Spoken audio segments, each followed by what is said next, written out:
I should have known something was wrong the moment my husband told me, "Just make everything perfect tonight, my mother will be here." Those words kept repeating in my mind as I stood in the middle of our kitchen, surrounded by the controlled chaos of preparation. My name is Emily Carter, and what was supposed to be a simple family dinner had slowly turned into something I could no longer recognize. The house was quiet in the way that only comes before guests arrive, that strange silence where every small sound feels louder than it should. I checked the clock for what felt like the 10th time in 15 minutes. 5:43 p.m. His mother was supposed to arrive at 6. I adjusted the table setting again, even though everything was already aligned perfectly. Plates centered, forks straight, glasses polished. I told myself it was just nerves, but deep down it felt like something heavier. My husband, Daniel Carter, walked past me carrying a tray of appetizers. He did not look at me for long. That alone was unusual. Normally he would make a joke, or at least reassure me that everything was fine. Instead he simply said, "She will be here any minute," and moved on. That was the first moment I felt the shift in the room. Not loud, not obvious, just subtle enough that I could not ignore it. I followed him into the dining area and noticed how carefully he adjusted the chairs, as if placement mattered more than comfort. "Daniel," I asked quietly, "is everything okay with your mother coming tonight?" He paused for a fraction of a second too long before answering. "Of course. Why wouldn't it be?" But his tone did not match his words. That was when I started noticing other things. The way he kept checking his phone more than usual. The way he avoided eye contact whenever I entered the room. The way he seemed to be measuring every movement instead of simply being present. I told myself I was overthinking it.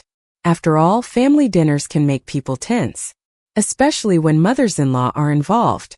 Still, something about tonight felt different. I went back to the kitchen to finish the final preparations, but I could not shake the feeling that I was being kept out of something I should already know. When I opened the refrigerator to grab the dessert, I noticed a small change in Daniel's behavior earlier replaying in my mind. He had asked me twice if I had everything under control. Not in a helpful way. In a checking way. As if he needed confirmation, not conversation. At 5:50 p.m. I heard the first car outside. My hand stopped mid-movement. I looked toward the window without meaning to. No one spoke. Daniel appeared in the doorway, suddenly more alert, straightening his shirt collar. "She is early," he said quietly. That sentence alone changed the entire energy of the house. I walked toward the front hallway, feeling something tighten in my chest that I could not explain. The house felt smaller somehow, like every wall had shifted closer together. And then I heard the doorbell. One single ring. Clear. Final. Daniel moved first, but I followed right behind him. As he reached for the door handle, he glanced back at me for a split second. That look did not feel like invitation. Felt like warning. The door opened. And everything that had been quietly building inside this house up to that moment was about to change in ways I never expected. The door opened slowly, and the air in the house seemed to change instantly. I was standing just a few feet behind Daniel when I first saw her. His mother, Claire Whitmore. She stepped inside with the kind of calm confidence that made it feel like she had already evaluated the entire room before even entering it. Her eyes moved first to Daniel, then to me, and then beyond us into the house as if she were taking inventory rather than arriving for dinner. "Good evening," she said simply. Her voice was polite, but controlled in a way that immediately made me straighten my posture without realizing it. Daniel exhaled slightly, as if he had been holding his breath. "Hi, Mom," he said. He stepped forward and gave her a brief hug, careful and restrained. I followed quickly after. "It is good to see you," I said, trying to sound natural. She turned to me and smiled, but it did not quite reach her eyes. "Emily," she said, as if testing my presence in her memory. "You have made everything very prepared." That pause lingered longer than it should have. "Thank you," I replied, unsure whether it was a compliment or something else. She stepped further into the house, her heels clicking softly against the floor. I noticed immediately that she was observing everything. The dining table, the kitchen counters, the lighting, even the placement of the chairs Daniel had adjusted earlier. Nothing escaped her attention. "It smells nice in here," she added after a moment, though her tone suggested it was more observation than praise. Daniel closed the door behind her and immediately moved to take her coat. "Let me help you with that," he said. She allowed it without protest. Then she walked toward the dining room without waiting for an invitation. I followed, exchanging a brief glance with Daniel that I could not interpret. Once inside the dining area, Claire stopped and looked at the table for a long moment. "You set this yourself," she said to me. It was not a question. "Yes," I answered. She nodded slowly. "Very structured." That word stood out more than it should have. Structured. I did not know why it felt like more than a description. Daniel cleared his throat slightly. "Everything is ready for dinner," he said. "We were just waiting for you." Claire finally sat down, placing her handbag beside her chair as if it belonged there already. "Of course," she said. "I would not expect anything less." There was a brief silence as Daniel and I took our seats. The room felt balanced but fragile, like something carefully placed on a surface that could shift at any moment. I tried to focus on normal conversation. "How was your drive here?" I asked. "Uneventful," she replied. Then she looked at me more directly. "And your week, Emily?" The way she said my name made me hesitate for a fraction of a second. "Busy," I said. "Preparing for tonight mostly." She nodded again, as if noting the answer somewhere internally. Daniel began serving food, but the conversation did not flow easily. Each attempt at casual talk seemed to dissolve before it could fully form. Claire would respond briefly, then pause, as if listening to something unspoken in the room. At one point she turned slightly toward Daniel. "You seem tired," she said. "Everything okay at work?" "Just normal stress," he answered quickly. "Nothing unusual." She studied him for a moment longer than necessary. "I see," she said softly. I noticed then that Daniel's hands were slightly tense as he placed the plates down. It was subtle, but it did not escape her attention either. Her eyes moved between us again. Slowly, deliberately. Then she said something that shifted the atmosphere without warning. "It is interesting," she began, "how certain evenings feel more prepared than others." I looked up immediately. Daniel paused mid-movement. "What do you mean?" I asked carefully. Claire smiled faintly. "Nothing specific," she said. But the way she said it suggested otherwise.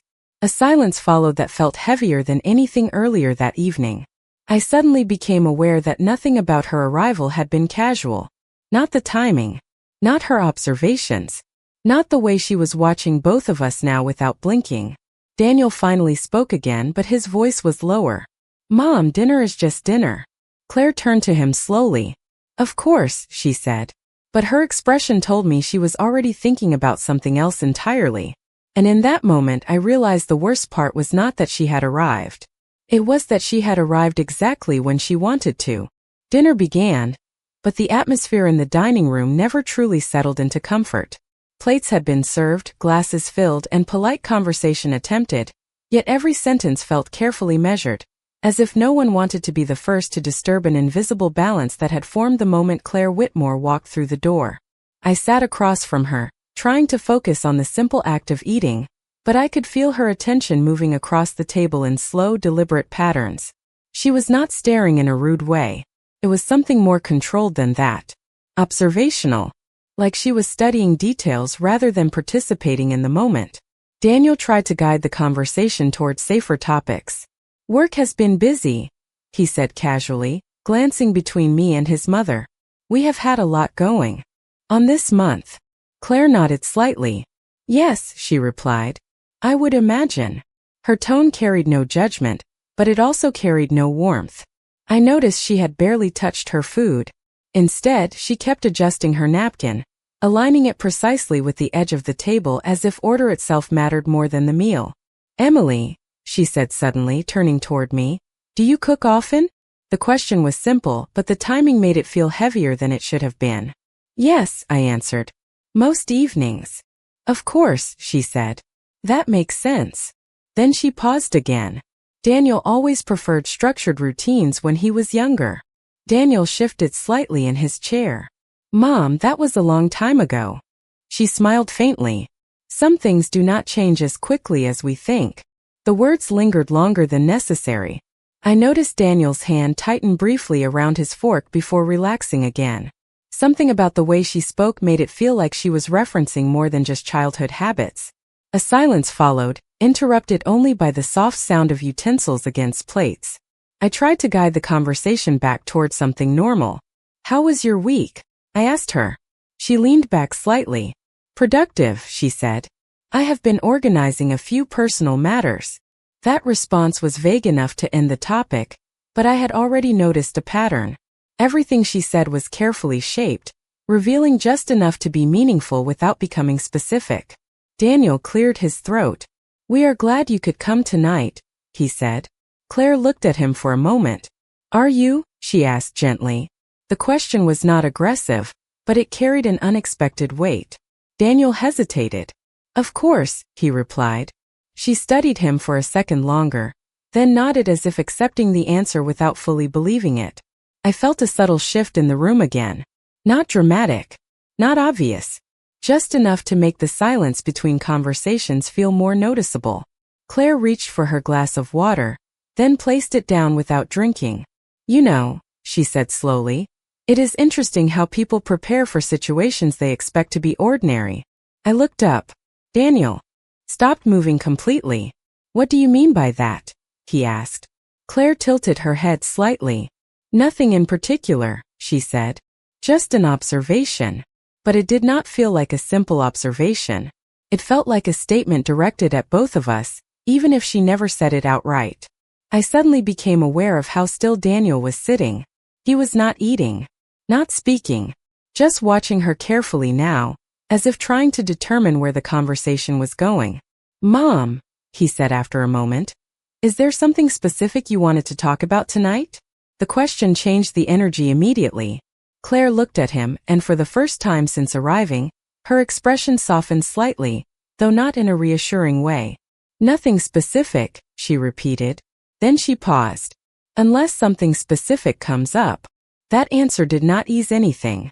It created space for uncertainty instead. I set my fork down quietly. "This feels a little unusual," I admitted. Claire turned toward me again. "Unusual how?" she asked. I hesitated. "I am not sure yet."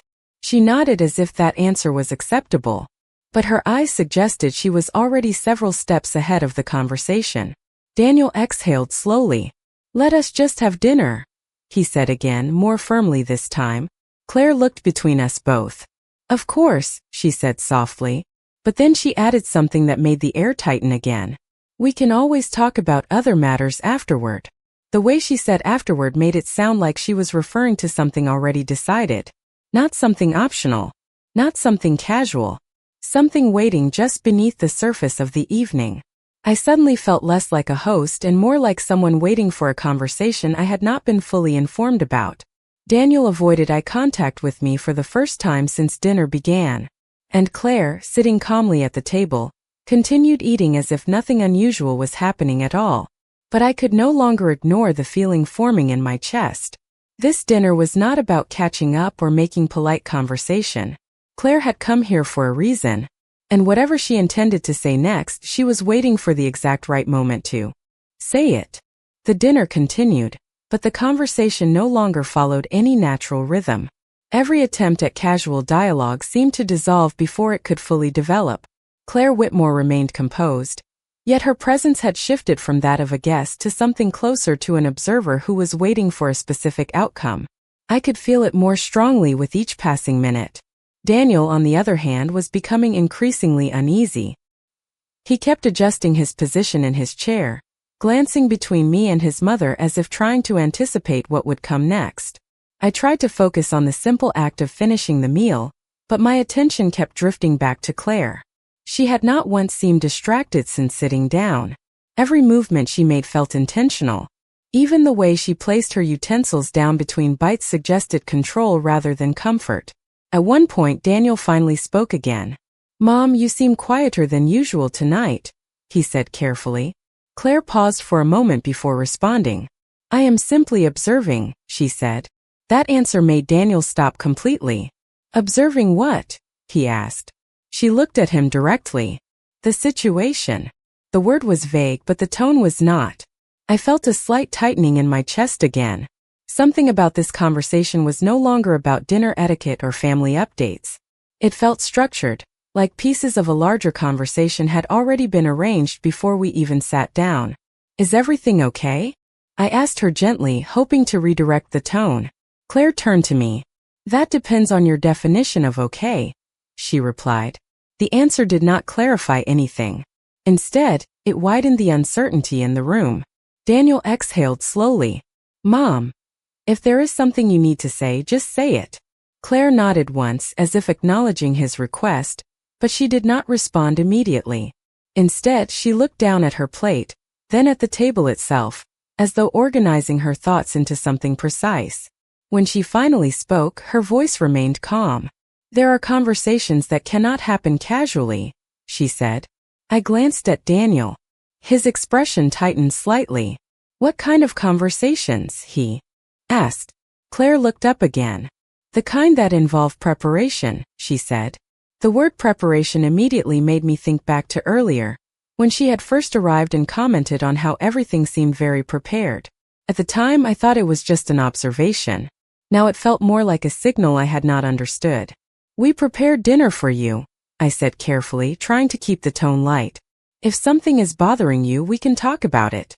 Claire studied me for a moment. "That is kind of you," she said. Then she added, "But this is not about dinner." Silence followed again. Daniel leaned forward slightly. "Then what is it about?" he asked. For the first time that evening, Claire did not answer immediately. Instead, she folded her hands together on the table. Her gaze moved slowly between both of us. I noticed that even the smallest sounds in the room now felt amplified. The faint ticking of a kitchen clock. The distant sound of a car outside. Even our breathing seemed more noticeable in the silence she created. Finally, she spoke again. "I have been thinking for a long time about how certain families manage what they choose to remember," she said. The sentence did not sound like a question or an accusation. It sounded like a conclusion she had already reached. Daniel frowned. "What does that mean?" Claire leaned back slightly. "It means," she said, "that sometimes what people believe happened is not always the complete version of what actually occurred." I felt my stomach tighten slightly. "Are you saying someone is wrong about something?" I asked. Claire turned toward me again. "Not wrong," she corrected gently. "Incomplete." That word again. It felt like it was becoming the center of everything she said. Daniel placed his fork down slowly. "Mom, if you are talking about something specific, just tell us." Claire looked at him for a long moment. For the first time, her calm expression shifted slightly, as if she was weighing whether to continue in the same measured way or change direction entirely. "I did not plan to discuss this over dinner," she said finally. That sentence alone confirmed what I had been sensing all evening. This was not spontaneous. This was planned. The realization made the room feel colder, even though nothing physical had changed. Daniel spoke more firmly now. "Then why are we talking about it now?" Claire's gaze did not waver. "Because," she said softly, "sometimes waiting longer only makes things harder to address." The silence that followed was different from the earlier ones. It was no longer uncertain.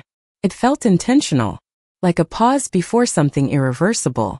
I looked at Daniel again, but he was no longer looking at me. He was looking at his mother with an expression I had never seen before. Not anger, not fear. Something closer to anticipation mixed with concern. And in that moment, I realized that whatever Claire had come here to say was no longer just sitting beneath the surface of the evening. It was already on the edge of being spoken aloud. The silence after Claire Whitmore's last words stretched across the dining room in a way that felt heavier than anything that had happened earlier that evening. It was no longer a casual family dinner. It had become something closer to a controlled standoff, even though no one had raised their voice. I could feel it in the way Daniel was sitting now, completely still, his attention locked on his mother as if trying to read what she would say next before she even spoke it. Claire, however, remained calm. She had not rushed her words once since arriving. Instead, she had been slowly guiding the conversation toward a point that none of us could clearly see yet. "Mom," Daniel said carefully, breaking the silence, "you keep speaking in general terms. If there is something specific, just tell us directly."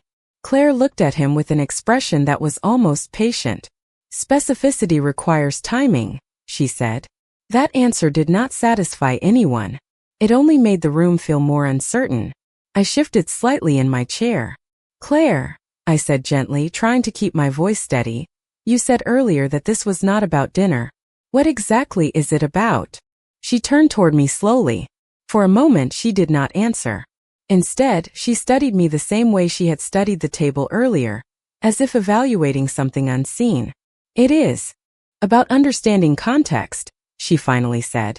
Daniel exhaled, visibly frustrated now. We are not going to solve anything if you keep speaking like this, he said. Claire nodded slightly. I agree, she replied.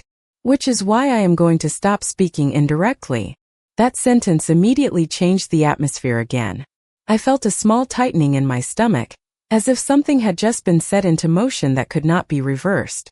Daniel leaned forward. Then say it, he said firmly. Whatever it is, just say it. Claire held his gaze for a long moment. The room was completely still now. Even the background sounds of the house seemed distant. I remember thinking that whatever happened next would likely define the rest of the evening. Finally she spoke. There are inconsistencies in how certain events have been understood within this family, she said. The wording was careful, but the implication was not. Daniel frowned immediately. What kind of inconsistencies? Claire did not answer right away. Instead, she reached into her handbag and placed a folded document on the table. No one touched it at first. It simply sat there, creating a new focal point in the room. This is not the only version, she said quietly.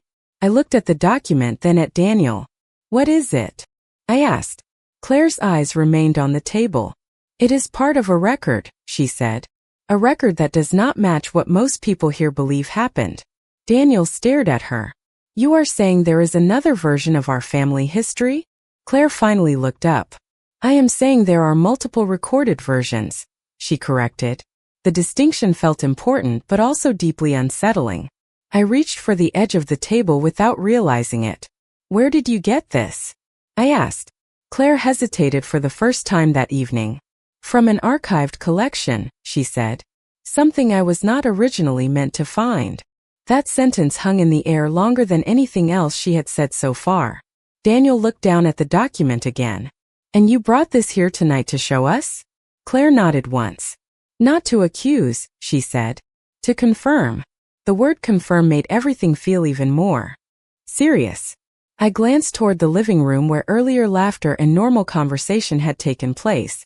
It felt like it belonged to a different version of the night. Daniel finally reached for the document. His movements were slow, cautious. As he unfolded it, I could see his expression change gradually. From confusion to concentration. From concentration to something harder to read. This is, he started then stopped. He looked at his mother again. This does not match what I remember. Claire gave a small nod. That is exactly the point. I felt my breathing tighten slightly. So what are you saying? I asked again. Claire leaned back slightly in her chair. For the first time since arriving, her voice softened.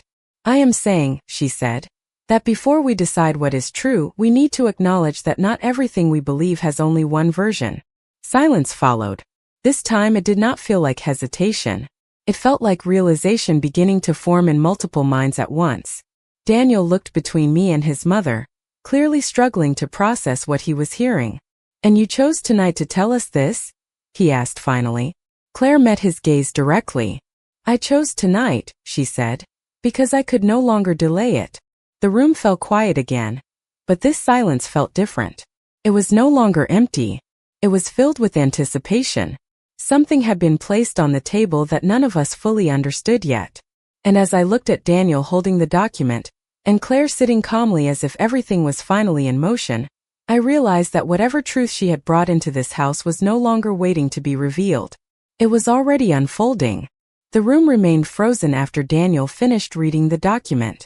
No one spoke immediately.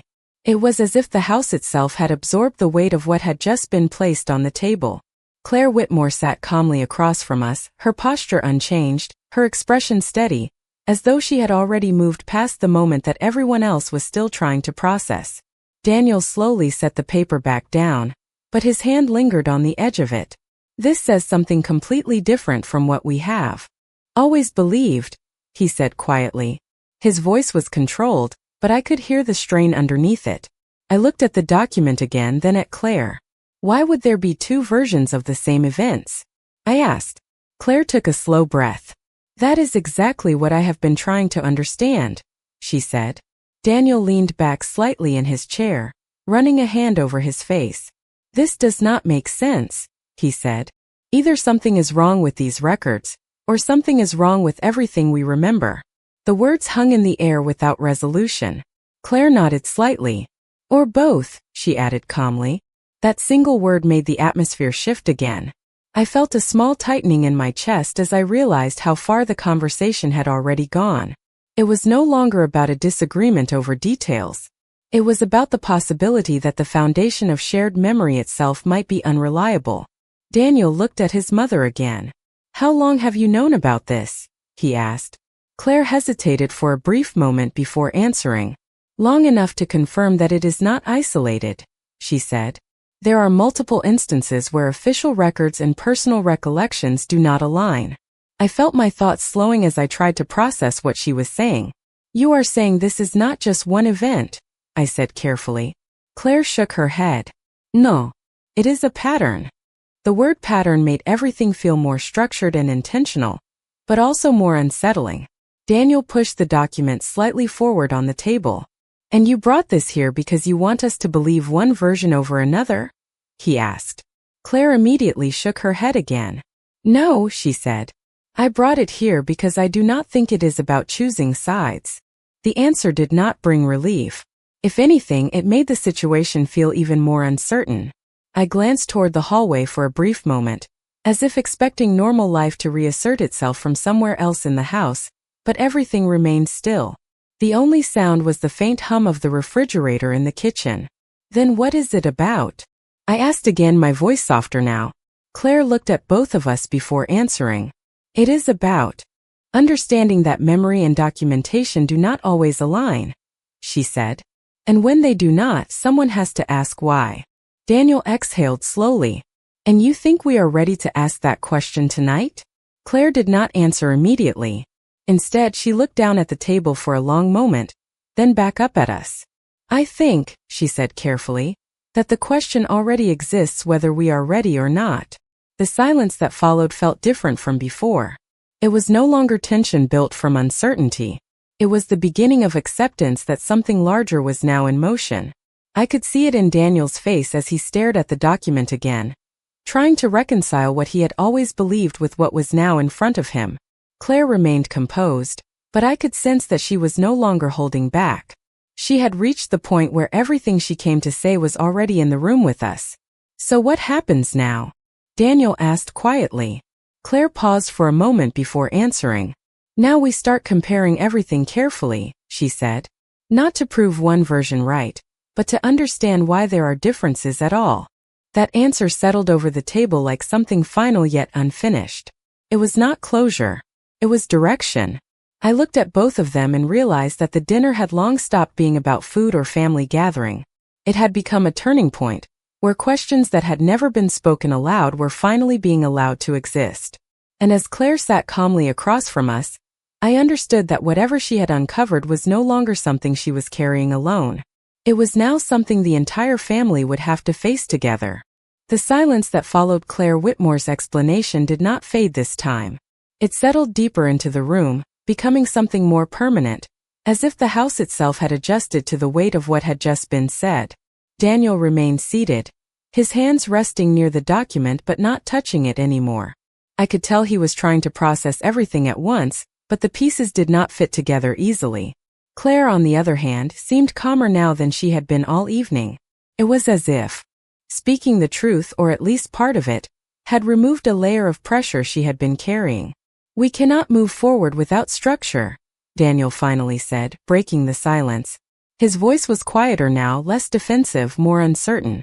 If there are multiple versions of events, then we need to verify them one by one. Claire nodded slightly.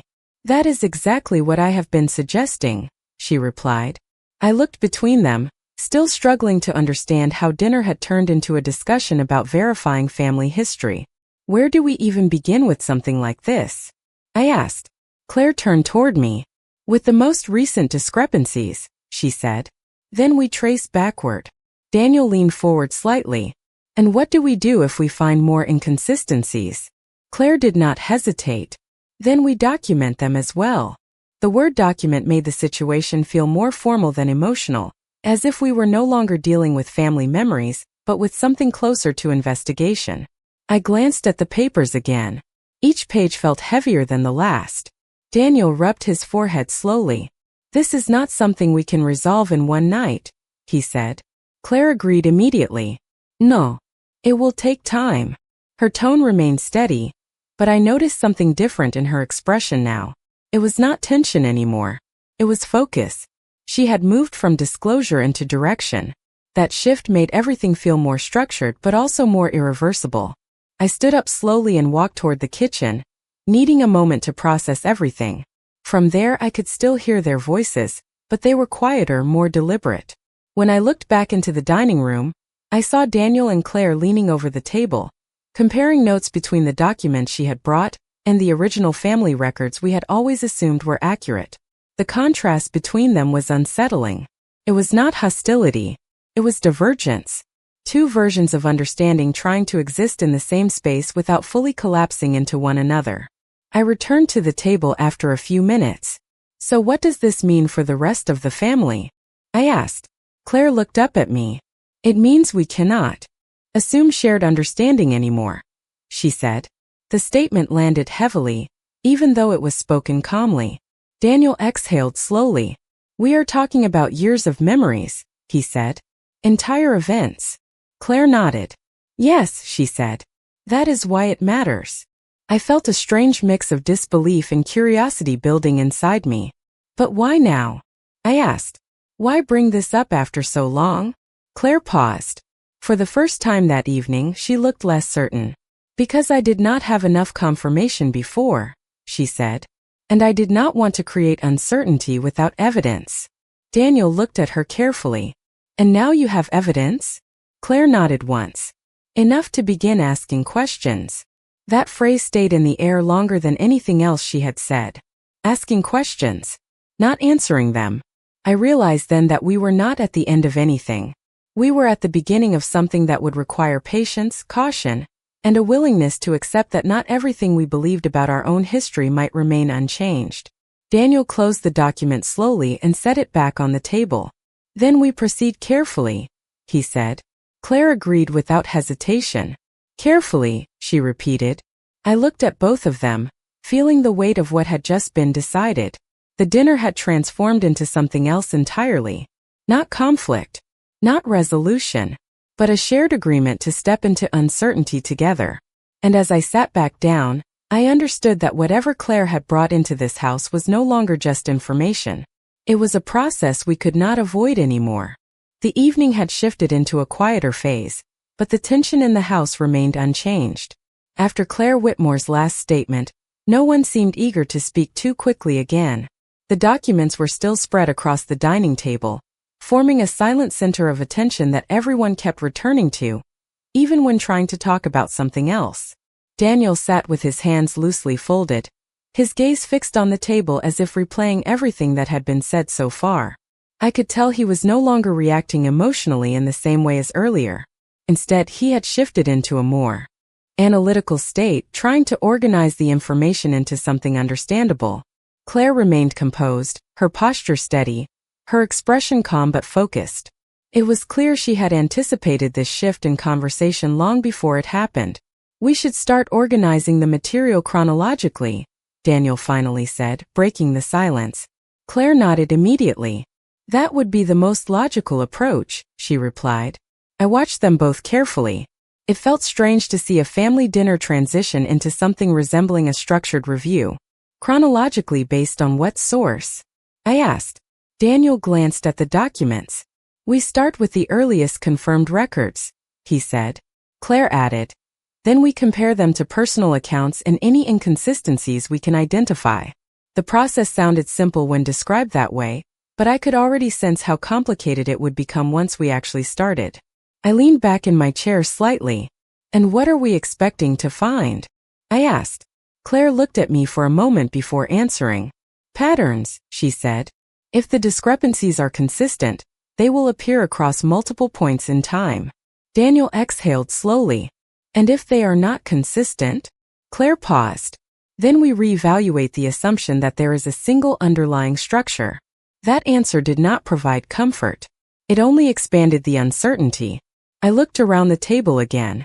This was no longer just a discussion between three people. It felt like the beginning of a wider investigation that had quietly included the entire family without anyone explicitly agreeing to it. Do the rest of the family need to be involved? I asked. Daniel hesitated. Not yet, he said. Claire did not disagree immediately, which I noticed. Instead, she folded her hands again and looked down at the documents. It might be better to establish clarity before expanding the conversation, she said finally. That response confirmed something I had been feeling since earlier in the evening. Claire was not improvising. She had already thought through steps beyond this moment. Daniel reached for one of the pages again. These records you brought, he said.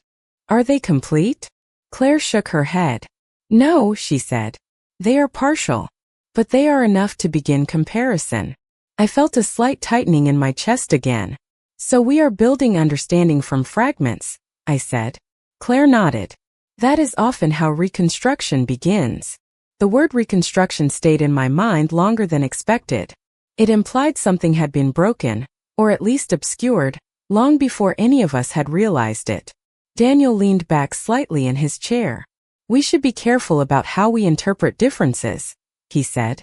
Not every inconsistency means something significant. Claire looked at him directly. Agreed, she said. But consistent inconsistencies do. That distinction made the room fall quiet again. I could see Daniel processing it carefully, weighing what it meant for everything he had believed about his own family history. I stood up briefly and walked toward the kitchen again, needing space to think. From there, I could still hear their voices continuing in a more structured tone now, discussing how to separate confirmed events from uncertain ones. When I returned, I noticed that they had already begun categorizing documents into small groups on the table. It no longer felt like a conversation. It felt like a methodical process unfolding step by step. This is going to take more than one night, I said quietly. Claire nodded without looking up. Yes, she said. But the first step is always the most important. Daniel looked at her again. And what exactly is the first step in your view? Claire finally met his gaze. Acceptance that not everything we believed was complete, she said. The silence that followed was different from earlier ones. It was not uncertainty anymore. It was acknowledgement. I sat back down slowly, realizing that something irreversible had already begun. The dinner table, once meant for a simple family meal, had become the starting point of a deeper process that none of us could step away from now. And as Claire calmly organized the next set of documents in front of her, I understood that whatever truth we were about to uncover would not come all at once. It would come piece by piece whether we were ready or not. The house was quiet again, but it was no longer the kind of quiet that comes from the end of a meal. It was the kind of quiet that follows a decision already made, even if no one has fully accepted its consequences yet. The dining table was still covered with documents, now arranged into rough categories that Daniel and Claire had begun organizing together. I sat slightly apart from them, watching the process unfold in a way that felt both structured and unsettling. Nothing about this moment resembled the family dinner it was supposed to be when the evening began. Daniel finally spoke, his voice lower and more controlled than before. If we continue like this, we need a clear timeline for review, he said. Claire nodded without hesitation. Agreed, she replied. We should establish a sequence of verification steps. I looked between them. You are both speaking about this like it is a formal investigation, I said quietly. Daniel did not look up immediately. At this point, he said, it might be the only way to make sense of it. Claire did not argue. Instead, she carefully aligned another set of papers in front of her. Structure prevents misinterpretation, she said calmly. That sentence stayed in the air for a moment longer than the others. I realized then that both of them had already moved beyond emotional reaction. They were now focused on control, organization, and clarity, as if those things could stabilize what had already been shaken. What happens after we finish reviewing everything here? I asked. Daniel finally looked up. Then we decide what needs to be clarified with the rest of the family, he said. Claire added, and what needs to be addressed privately first. That distinction immediately made me aware that there were layers to this process that had not yet been revealed. I felt a slight heaviness in my chest as I looked at the documents again.